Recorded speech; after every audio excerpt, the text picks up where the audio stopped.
TicWatch channel.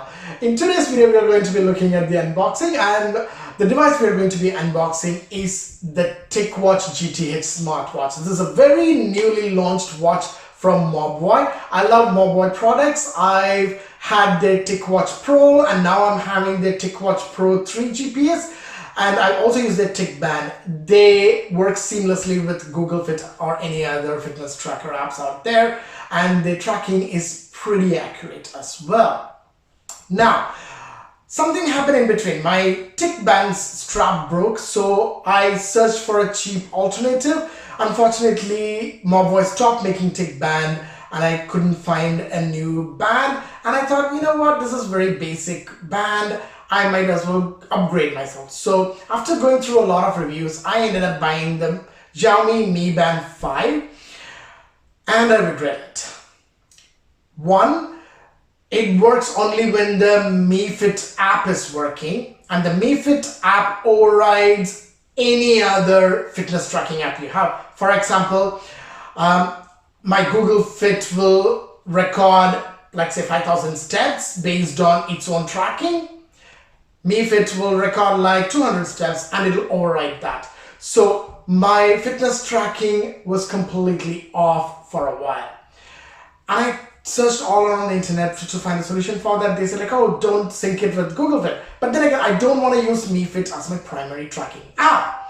I want my fitness to be tracked by Google Fit. So the more I tried, the worse it became, because even though I wore the Mi Fitband 5 at home, whenever I went out, I would wear my TicWatch Pro 3 GPS.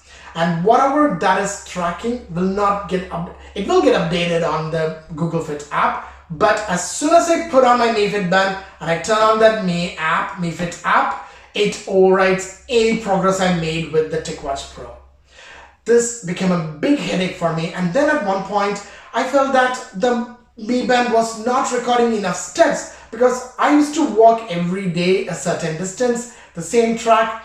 I used to cover like 6,000 to 8,000 steps. The Mi Band kept tracking 4,000 and 3,000 steps, so I was getting confused. So what I did was, I thought, let me not use my TicWatch.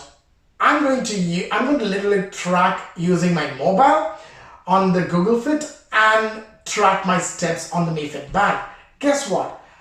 The mobile in my pocket tracked 6,000 steps, which is the standard one. My Mi Fitband tracked 3,000 steps. That's half of what I would normally take. Now, remember, if anyone's going to say that, oh, Mi Fit is much more accurate, no, it's not.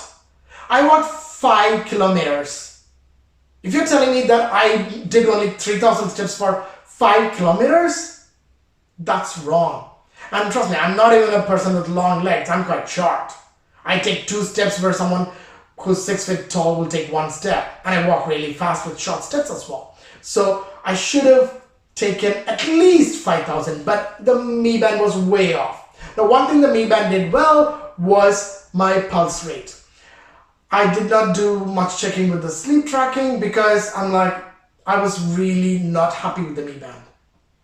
And I was wishing what I can do, and I was wishing that Mobvoi would release something similar to the TicBand, and they came up with this, the TicWatch GTH. Now, this is a better alternative on many levels, because now my fitness tracking will go back to the Mobvoi app and Google Fit, and I can wear both the devices alternately, and nothing will freaking overwrite anything. My fitness will be tracked cohesively. However, I don't know how I'm going to feel wearing something which is pretty much a normal watch size 24/7. See, the best thing about a fitness band is that it's so slim and thin. You can wear it at night, throughout the day, without really realizing it's there. However, wearing a watch might feel a little bit awkward, but then again, having worn the Mi Fit band, it is a little bit bigger than the TicBand, and I'm already used to it. So I think this would be better. We will wait and see about that. But right now, let's get on with the unboxing and see how this device looks, shall we?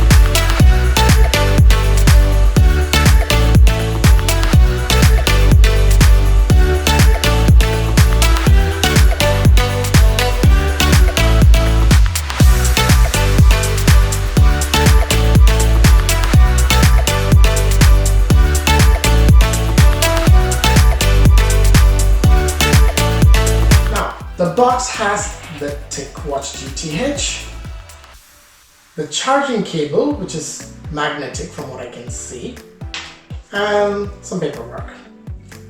Let me give you guys a little bit closer look of this, okay?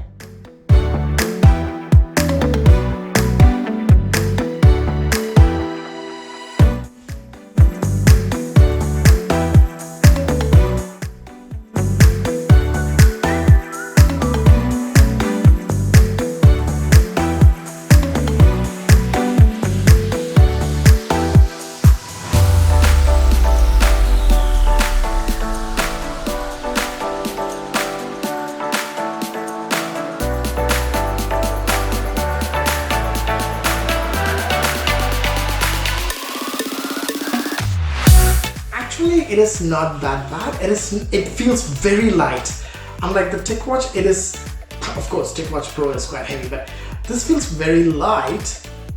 So yeah, that's how it looks in my hand. And I have a very small wrist. I don't have a big wrist, so there you go. Well, I hope you guys enjoyed that quick unboxing and my long rant in the beginning about the Mi Fitband. Trust me, I give my reviews based on a pretty much basic consumer level. I'm not keen on the nitty-gritty or anything. It's about how something feels as an end user, because trust me, all the watch fixes, all the nitty-gritties, you'll be doing it for a couple of days and then life happens. You just want things to work. Mi Band did not do that for me. So I have to say bye to the Mi Band, probably gift it to one of my nephews, I don't know, but that's going to be offline. I'm going to be using this TicWatch GTH as my daily driver, and I will definitely give you guys a review on how it felt, primarily on my hand, wearing it 24/7 and during sleep, and I'll let you know my opinion as an end user. So until that review comes through, make sure you subscribe and like and share this video and click that little bell icon so you know when I'm going to upload my review of this device. Until then, it's bye from Praxi Prax. Stay safe, you all.